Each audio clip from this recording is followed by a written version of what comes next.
Hello everyone, welcome into Above My Pay Grade. My name is Eric. Different camera angle today. See how you like it. Well, I was thinking, I read an article the other day about car repossessions and how they have gone through the roof. And it made me think, well, car prices went up dramatically since 2020. And you know what else went up dramatically? The price of homes. So let's look at a couple articles. I will link these in the description.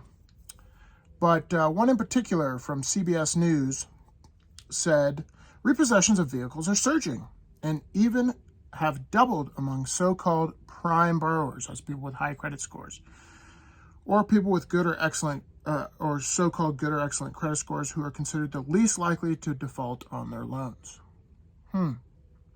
Now, why would these people default on their car loan?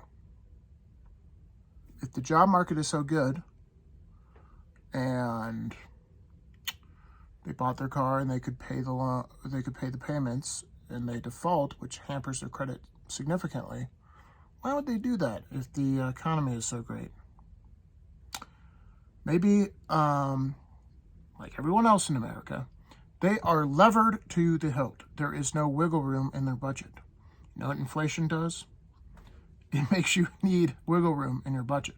Because if your grocery bill doubles, which ours has gone up about 50%, if your grocery bill goes up that much, you need to cut other things.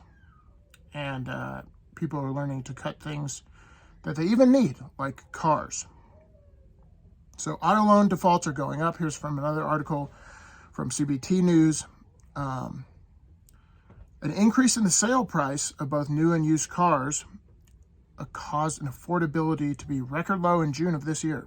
Record low for affordability of vehicles. The average monthly payment for new cars increased to $730. $730. As Dave Ramsey says, which I'm not his hugest fan, but he says car payments are the status symbol of the middle class. And that's pretty much true. $730 is insane to get you from point A to point B. But all these defaults are happening from prime borrowers. And one might think, how does that affect the housing market? Because your boy here, I bought a vehicle in 2019, a truck, and I sold that same vehicle to the dealership that I bought it from for $7,000 more than I bought it for in 2019. 1 year later. That is insane. That is something I don't think has ever happened in the United States. And the same thing's happening with housing. It went parabolic. And one might think that parabolic rise in housing would mean less people were buying. No. Just as many people were buying. So, the average price of a new home or a home is upwards of $480,000. If you look at this chart from the Federal Reserve, you see a hockey stick up and to the right from 2020. Now, this ain't good, but demand, if you look at these stats from Statista, demand didn't go down. We sold about 6.5 or 500,000 more houses than we did in 2019. In 2020, 500,000 more in 2021, and we kept that pace in we're keeping that pace in 2022.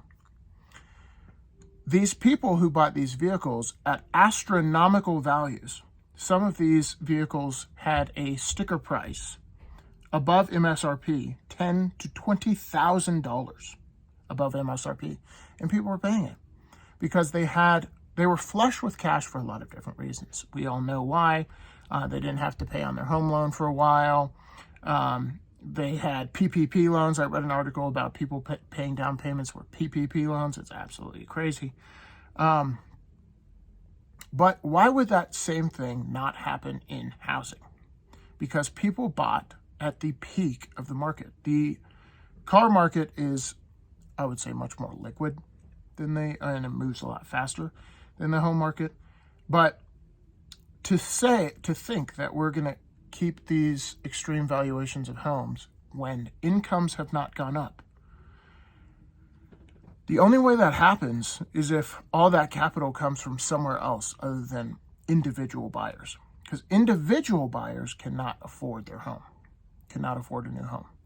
So all these people, the 6.9 million people that bought new homes in 2021 and 2022, probably did it at the top of the market because of fear, because they thought, I'm never going to get into a home because they're going up parabolically. They're going up so fast. If I wait till next year, I'm screwed. Which is never a sign of a healthy market or healthy economy. The fact that it was going up so fast around the United States, if it goes up in certain regions because people are moving there in droves, that's one thing. That's supply and demand. But if it's going up because of lower interest rates and it causes bidding wars and people are paying 50 grand over asking, like I saw here in Colorado, you got to wonder, what are those people going to do if that home value gets cut by a third? If they're not paying on their car loan and they're prime borrowers, they have high credit scores. What happens if that home gets cut by a third? And they have zero equity in that home. A lot of people used that equity in 2021. They refinanced.